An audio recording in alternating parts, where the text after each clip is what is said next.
Lorsqu'on se place du point de vue des records, par exemple, il est intéressant de constater que les records sont attendus. On sait qu'il y aura des progressions, mais une fois que le record est là, le record, au fond, d'une certaine manière, se banalise. Comment réagissez-vous à cela? Là, ce sont les Jeux Olympiques de 1936. D'ailleurs, il n'y a pas de Berlin, Jesse Owens. chronométrage, là, hein. Il y a simplement la ficelle, comme on l'appelle, la corde. Comment réagissez-vous à ces records attendus? Et une fois que ces records sont atteints, au fond, bon, Ben, c'est quoi bon? toute la problématique du CTO, c'est toute celle dans laquelle on va croire, à la fin du 19e siècle, à cet immense espoir d'une croissance infinie. Et toute cette idée qui sera portée ensuite par Didon, que reprendra Coubertin pour mettre la devise, non pas sur les premiers jeux, mais sur les quatrièmes, dans lequel il va avoir finalement la transfiguration de cette espérance. Et c'est cette espérance-là qu'il y a derrière les records, qu'on est toujours capable de monter. Le problème, c'est que dans le même temps qu'on tient cette espérance, on va la mesurer.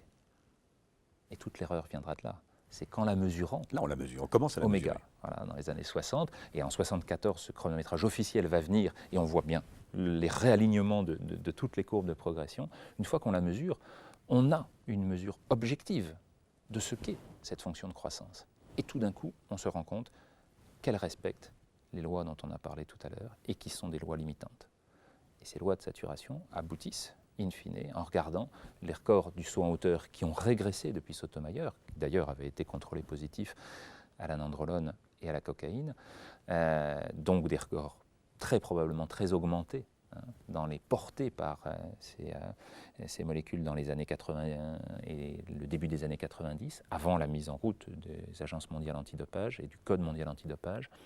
On voit bien que ces lois petit à petit montrent que cette saturation est en place depuis 20 ans. Voilà, depuis Sergueï Boubka, on n'a pas pu relever le compteur et la perche féminine est arrivée en 10 ans au même niveau, c'est-à-dire hop, elle a bloqué alors qu'elle s'est constituée bien après la perche masculine, elle a bénéficié au début des progrès de la connaissance de l'entraînement des hommes, mais on est au plafond depuis Isinbayeva. Et on voit bien que sur chacune de ces épreuves-là, on semble avoir atteint des plafonds très clairement délimité de nos potentialités, que ce soit sur les lancers, que ce soit sur les courses, que ce soit sur les sauts, que ce soit même sur les épreuves combinées.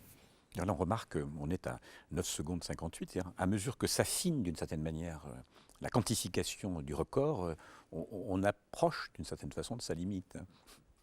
C'est toute la démonstration qu'en fait Usain Bolt et qu'il annonce lui-même. Et il le dit, il faut écouter les mots autant qu'observer les faits héroïques de la course et du record. Il dit voilà, moi j'ai encore 1 an ou 2 ans. Et je sais très bien que si je ne descends pas en dessous des 9,50, j'espère éventuellement aller à 9,48. Potentiellement, il a cette qualité-là dans les jambes et dans l'organisme qui porte ce record, cette potentialité. Il faut qu'il retrouve toutes les conditions qui l'ont mené en 2008 et en 2009 au précédent. Et donc toutes, ça veut dire toutes. L'ensemble de ce qu'il a mis, de ce qui l'a conduit, de ce qui l'a préparé pour aller à ces records. Et ensuite, il dit, voilà, je sais que j'aurai passé mon maximum et que ces courbes-là de retour, de décroissance, vont s'appliquer à Usain Bolt comme aux autres, comme à Roger Federer en ce moment en tennis, sur lequel on voit petit à petit les effets du temps qui sont simplement une exponentielle décroissante, sur lequel on va avoir une, finalement, diminution des capacités progressives et qui fait que de temps en temps, Bolt est là et il ne sera plus là. Alors si en plus il y a un faux départ, évidemment, ça permet à d'autres de venir. Mais cette question de j'attends le record, c'est simplement je m'inscris dans cette idée qu'il y a peut-être justement des fonctions de croissance et qu'elles seraient à un moment donné portées par cette asymptote et tendues vers l'asymptote qui nous apparaît comme de plus en plus évidente maintenant. Croyez-vous que les sportifs font progresser l'humanité? C'était le titre d'une exposition en 2000 à la Cité des Sciences de la Villette. Je crois qu'ils sont l'avant-garde. Ils sont là pour nous montrer le sens que prend l'humanité. Est-ce qu'ils la font progresser? Je ne sais pas. En tout cas, ils sont porteurs de ces marques d'une forme de progression. Ce sont eux qui, sur le plan sportif comme sur le plan des capacités maximales à un moment donné, montre dans quel sens tout le mouvement s'est fait jusque-là. On va avoir la même réflexion autour des artistes, qui vont d'une certaine façon développer par leur œuvre des capacités nouvelles, et toute la création d'un style nouveau vient à un moment donné révolutionner les idées précédentes, au même titre que les théories scientifiques dont on parlait tout à l'heure, vont à un moment donné remettre en perspective de façon totalement différente la vision que l'on avait du monde, et ils seront porteurs, les uns et les autres, de cette idée que les choses peuvent à un moment donné changer. C'est ce qu'exprime Usain Bolt dans cette danse après le record. Au-delà de son geste très connu de l'archer, il y a cette idée que voilà, il est follement heureux. Il est follement heureux. Il est arrivé à son objectif. Il a exploité son potentiel. Il s'épanouit derrière ses capacités dont il se savait porteur. Et nous verrons après si elles sont portées par d'autres choses que la simple physiologie humaine. Mais en tout cas, derrière cela, c'est l'idée que ce moment-là, cette intensité-là, est révélatrice d'une espèce de moment extraordinaire, d'une harmonie qui vient poser son dernier point, qui n'est pas forcément un point d'orgue, puisque tout continuera ensuite, et que tout se révélera ensuite, éventuellement aussi. Alors, avec le développement des technosciences, on augmente les rendements, on rationalise, on augmente les performances. Mais que deviennent la légèreté, l'éphémère, l'intuition, la rêverie? On a presque envie de dire la dimension poétique.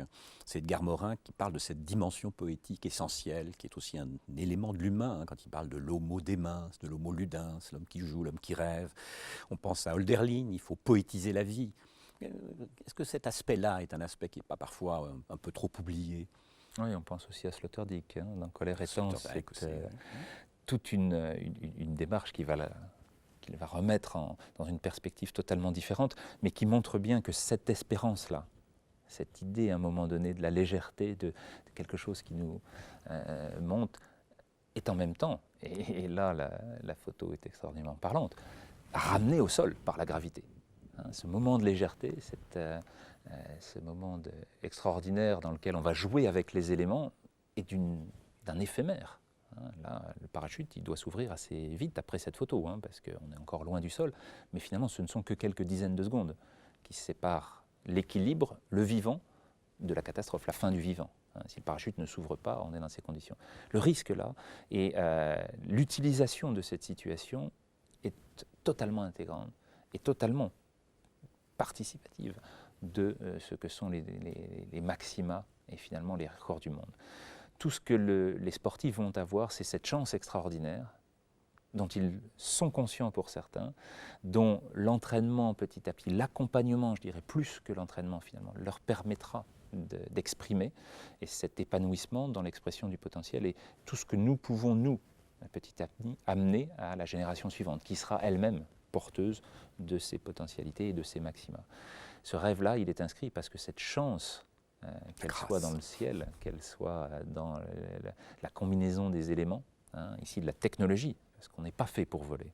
Technologie extraordinaire qu'a développé le vol libre, le parapente et le deltaplane, va marquer d'un dernier saut, je crois, le XXe siècle, dans l'expression de nos capacités, encore une fois, une dernière fois repoussée. Celle-là est unique.